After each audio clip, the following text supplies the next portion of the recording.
Barangkali aku seorang anjing, barangkali aku seorang babi, tapi aku mengenakan seragam. Kalian tak akan pernah tahu siapa diriku yang sebenarnya. Di hadapanku duduk wanita itu. Rambutnya berwarna merah, coklat sebetulnya, tapi orang-orang banyak yang menyebutnya merah. Sudah bertahun-tahun aku dicekoki pikiran bahwa orang-orang yang merah adalah orang-orang yang berbahaya. Barangkali isi kepalanya merah, barangkali hatinya juga merah. Siapa tahu? Jadi aku tidak perlu terlalu percaya kepada cerita wanita ini, meskipun ceritanya sendiri dengan jujur kuakui begitu mengharukan. Dia bercerita dengan bahasa yang tidak mungkin dimengerti. Bukan karena bahasa Indonesianya kurang bagus, karena bahasa itu sangat dikuasainya. Tetapi karena apa yang dialami dan dirasakannya memang seolah-olah tak terkalimatkan. Wajahnya yang cantik syarat akan luka batin yang tak terbayangkan. Ceritanya terpatah-patah, kalimatnya tak nyambung. Sudah bertahun-tahun aku menjadi seorang petugas pembuat laporan, dan kalau cuma menyambung kalimat yang terputus-putus karena penderitaan, bagiku sungguh pekerjaan yang ringan.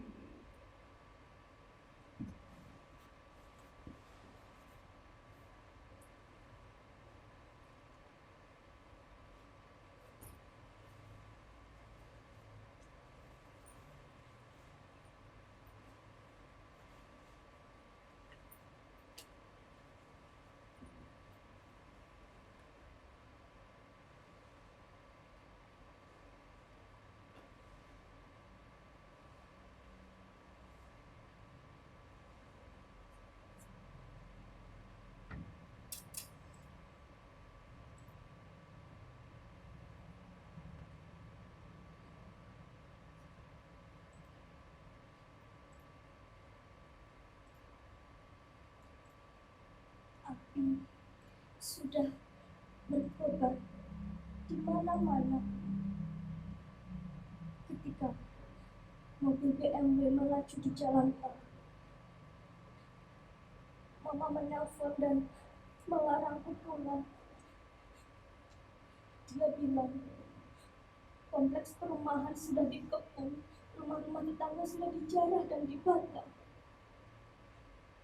Mama, Papa, Monica, Sinta, adik-adikku, mereka terjebak di dalam rumah dan tidak bisa kemana-mana.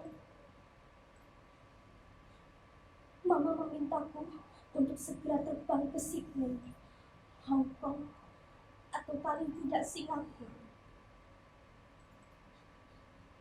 Saya memang sering keluar negeri belakangan ini. Pontang-panting mengurus perusahaan papa yang nyaris bangkrut karena utangnya dalam dolar tiba-tiba jadi bengkak. Tapi kenapa saya harus lari sekarang? Sementara keluarga saya terjebak seperti tikus di rumahnya sendiri. Saya melaju lewat jalan tol itu supaya cepat sampai rumah. Saya memang banyak mendengar kerusuhan terjadi belakangan ini. Demonstrasi mahasiswa dibilang huru-hara. Tapi terus terang saya tidak tahu apa yang terjadi. Saya selalu tenggelam dalam urusan bisnis. Tapi setidaknya saya yakin bukan para mahasiswa yang sengaja menjarah dan membakar-bakar kompleks perumahan, perkotaan, dan mobil-mobil yang lewat jika tidak ada yang sengaja untuk membakar-bakar. Saya tancap gas. BMW melaju dengan kecepatan 120 km di jalan tol yang sepi. 10 menit lagi saya akan segera tiba di rumah. Tapi saya melihat Segerombolan orang berdiri di tengah jalan. Saya tidak ingin menabrak mereka. Saya injak rem sedikit demi sedikit sampai saya berada di hadapan mereka. Saya melihat ada sekitar 25 orang dan semuanya laki-laki. Salah satu dari mereka meminta saya untuk membukakan kaca jendela. Ketika saya membuka kaca jendela, dia berteriak-teriak seakan-akan menemukan intan berlian. Weh, Cina nih woi, Cina, Cina. Belum sempat berpikir, kaca mobil saya sudah hancur kena gebukan. Tidak! Begitukah bencinya mereka kepada Cina? Saya memang keturunan Cina, tapi apa salah saya dengan dilahirkan sebagai Cina? Seseorang menarik tangan saya dengan kasar lewat jendela. Saya dilempar seperti karung dan terhempas di jalan tol.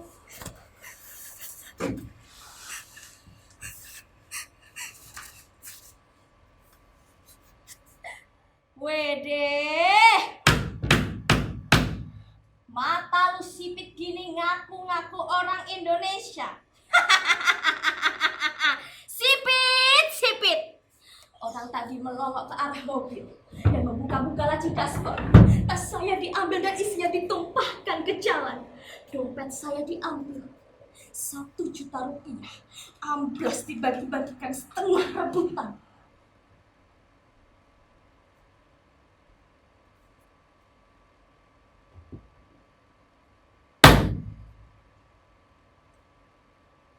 Lu pacarnya orang Jawa.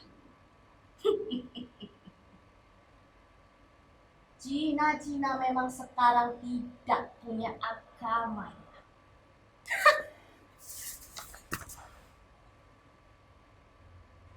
Saya teringat pacar saya. Tidak peduli dia Jawa atau Cina. Saya cuma tahu cinta. Periksa masih perawan atau tidak dia. Tangan saya refleks memegangi celana saya, tapi tangan kanan dan tangan kiri saya sudah tidak bisa bergerak. Ternyata sudah ada 2 orang yang memegangi tangan kanan dan tangan kiri saya. Terasa rok saya akan ditarik. Saya menyepak-nyepak. Pergi. Tapi lagi-lagi ada 2 pasang tangan yang berhasil menangkap kedua kaki saya.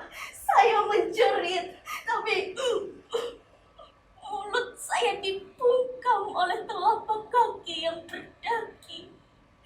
Saya melihat orang yang membungkam mulut saya nampak dingin sekali.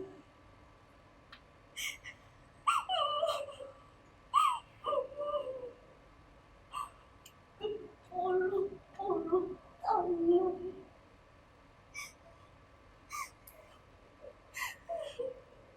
Menggerayangi dan meremas-remas tubuh saya.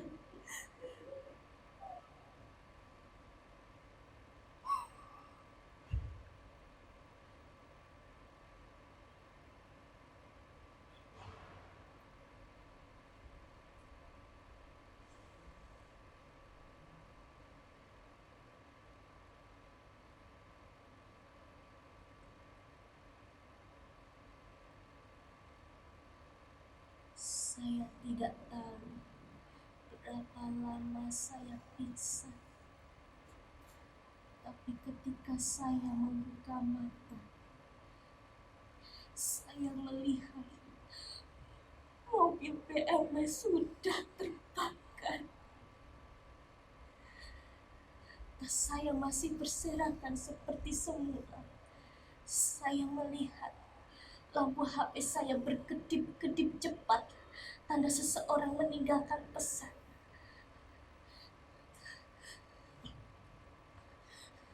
Ketika saya mau beranjak, tiba-tiba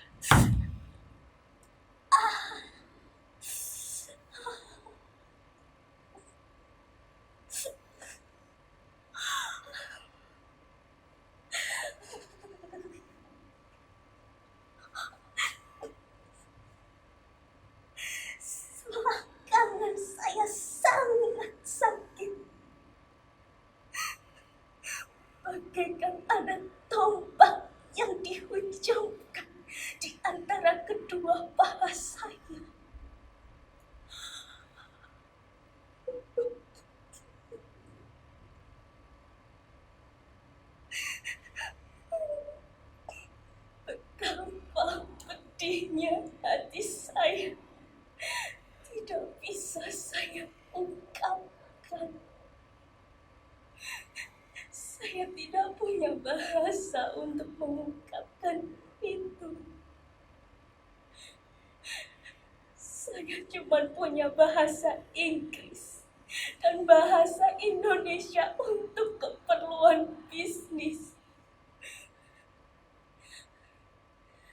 Kata orang, bahasa Cina kaya dalam menggambarkan perasaan, tapi saya tidak bisa bahasa Cina dari dialek manapun. Saya cuma seorang keturunan Cina yang lahir di Jakarta dan sejak kecil sudah tenggelam dalam urusan dagang. Saya bukan ahli bahasa, bukan juga penyair. Saya tidak tahu apakah di dalam Kamus Besar Bahasa Indonesia ada kata yang tepat untuk mewakili rasa sakit, rasa pahit, rasa terhina, rasa terlecehkan seorang perempuan yang diperkosa secara bergiliran oleh banyak lelaki hanya karena dia seorang perempuan Cina.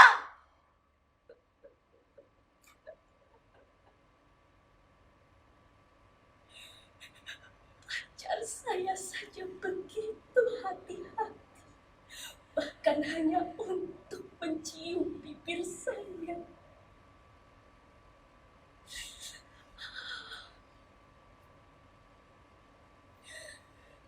Selangkangan saya sakit.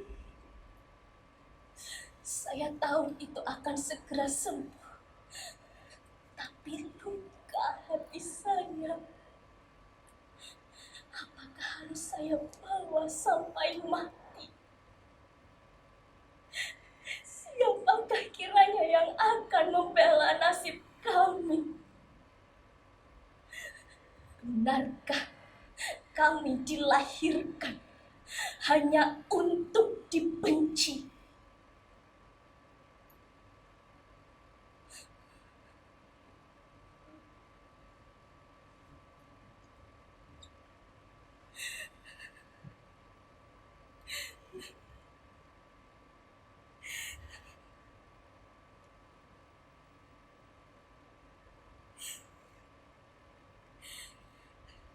Saya tidak bisa bergerak sampai seorang ibu tua jalan terbungkuk-bungkuk ke arah saya. Dia menyelimuti tubuh saya dengan sehelai kain.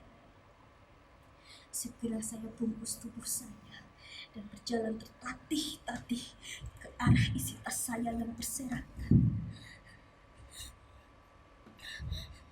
Saya meraih HP saya dan melihat Papa meninggalkan pesan. Papa,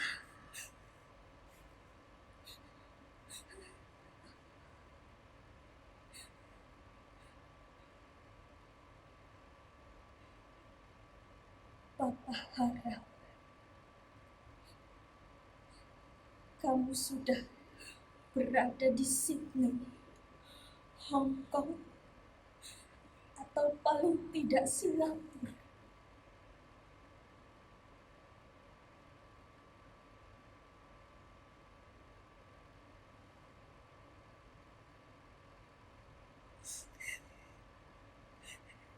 Tabahkan hatimu, Clara.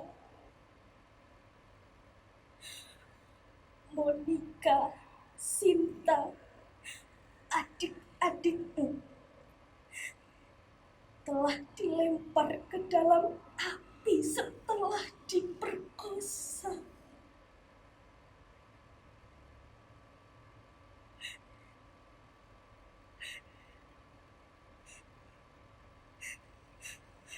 Mama juga diperkosa.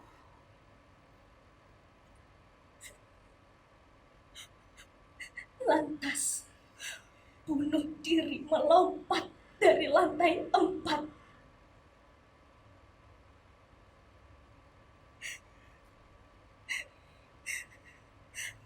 Barangkali Papa juga akan menyusul.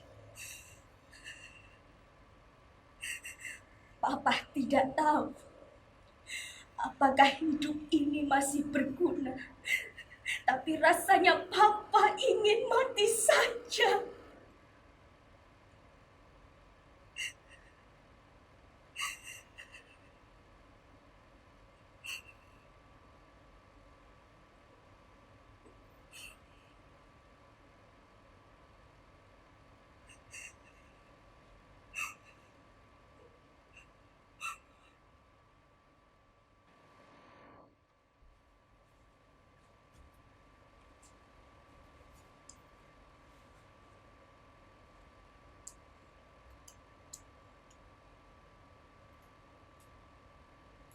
Perempuan itu menangis, tapi tanpa air mata. Mestinya aku terharu, mestinya. Tetapi menjadi terharu tidak bagus untuk seorang petugas seperti aku. Aku harus mencatat semuanya dengan rinci, deskriptif, objektif. Masih ditambah aku harus mencari tahu jangan-jangan ada maksud lain di belakangnya. Jangan terlalu percaya kepada perasaan. Perasaan itu bisa menipu. Perasaan itu subjektif, sedangkan aku bukan subjek di sini. Aku cuma robot, cuma alat. Tai kucing dengan hati nurani. Jadi kamu mau bilang bahwa kamu itu diperkosa? Bagaimana bisa dibuktikan bahwa banyak orang yang memperkosa kamu? Jangan terlalu mudah untuk menyebarkan isu diperkosa. Pemerkosaan itu sangat sulit untuk dibuktikan. Salah-salah kamu bisa dianggap menyebarkan fitnah. Dari sorot matanya, kulihat suatu perasaan tidak bisa dibahasakan. Bibirnya menganga, memang pecah kalau dipukul. Tapi bukan berarti wanita ini tidak menarik. Tentu dia seorang perempuan yang kaya, wanita eksekutif, mobilnya saja BMW. Ya, memang saya punya sentimen kepada orang-orang yang kaya, apalagi kalau dia Cina. Benci sekali. Ya, kainnya melorot dan tampaklah bahunya yang putih. Dan wanita itu berkata, "Saya mau pulang." Hei, siapa yang mau mengantarkanmu malam-malam begini? Di luar itu masih rusuh. Toko-toko banyak yang dibakar, perempuan Cina banyak yang diperkosa. Pos polisi saja di mana-mana dibakar.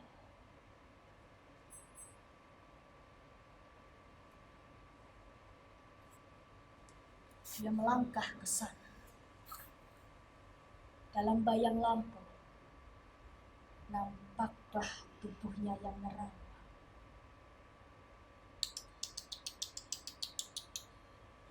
Dia memang sungguh-sungguh cantik dan menarik. Meskipun rambutnya berwarna merah.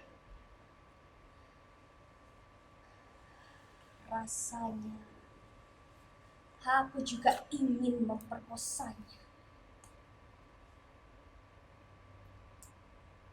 Sudah kubilang tadi, barangkali aku seorang anjing. Barangkali aku seorang babi. Tapi aku mengenakan seragam. Kalian tak akan pernah tahu siapa diriku yang sebenarnya. Masalahnya, dalam ilmu hewan, binatang pun tak pernah memperkosa.